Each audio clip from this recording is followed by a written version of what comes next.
માતાજી બધા મિત્રોને કેમ છો? બધા મજામાં જ છો?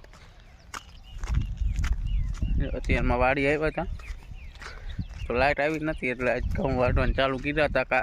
2 દિવસમાં એવું કાંઈ પાણી એમાં લાઇટ નહીં વાટવાનું થાય એટલે જો આ ઘઉં વાટવાના આટલા વાઢ્યા છે. વાટવા નતા, કટર મેકવાનું હતું.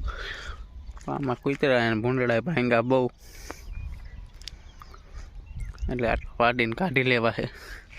એ ઓલી બાજુ જો બધા હુકાવા મીણા એટલે એમાં જ કટર મેકવાનું છે 2-3 દી પછી.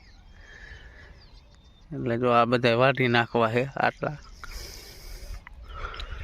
અત્યારમાં જો કરવા જ છે વાઢવાનું ચાલુ. વિડીયો છેલ્લે સુધી જોજો મિત્રો. કાલ પાછું વધે છે નહીં, કેમ કે કાલે એક અમારા ભાઈઓમાં શ્રીમત છે, અહીંયા જવું પડે બધાને. એટલે આજે આ ઘઉં વાટી નાખી. જમવા જાય 12 વાગી ગયા. જમી એવી ઘરે જઈને પછી પાછા 3 વાગે જઈને પાછા થોડાક ઘઉં જે રહી ગયા છે વાટવાના. તે ઘઉં વાટતા એટલે વિડીયો કાંઈ ઉતાર્યો નથી જાજો, તો સાંજો કરા દેખાડીશ કેટલા વાટવા રહ્યા છે. 3 વાગે સવારમાં આટલા વાટતા હતા ઘઉં. અત્યારે મમ્મી વાટે છે, બાકી વાટી સાંજે વાટવા છે. મેં એમાં એવું પાણી ચાલુ કર્યું, પાણી આવે છે. આ ટાલ સુકાઈ રહે છે નકર.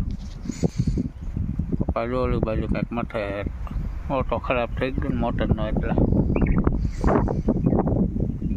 પાણી ચાલુ કર્યું વાળી નાખ લાવો. મમ્મી જો ઓલી બાજુ દેખાતા નહીં, આમ છે. હાલા રે હવે કાઢ્યો છે નાનો એવો. એ તો હાઈથી એવું લાગશે વાંચતું કાલ કાઢવા છે આપણે.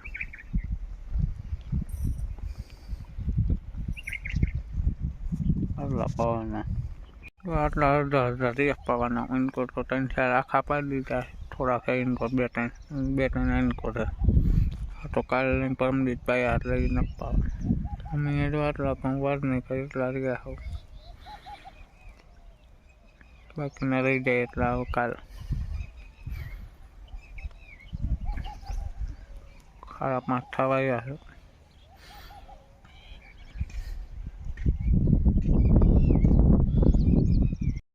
વહેલા જાય કરે પાણી વાર નાખ્યું. ઘઉં રહી ગયા છે તો સવારમાં વહેલા જઈને વાર નાખશું, કેમ કે કાલે તો શ્રીમત છે એક ભાઈમાં. મોટ બાપુના છોકરાનું વહુનું શ્રીમત છે. કાલે અહીંયા જવું પડશે એટલે સવારમાં વહેલા જઈને વાર નાખશું, કેમ કે કાલ કાઢવા છે ઘઉં. એટલે વિડીયો સારો લાગે તો વિડીયોમાં લાઈક અને ચેનલમાં નવા મિત્રો સબસ્ક્રાઈબ કરી લેજો, જેથી તમને ડેલી વ્લોગ જોવા મળી જાય.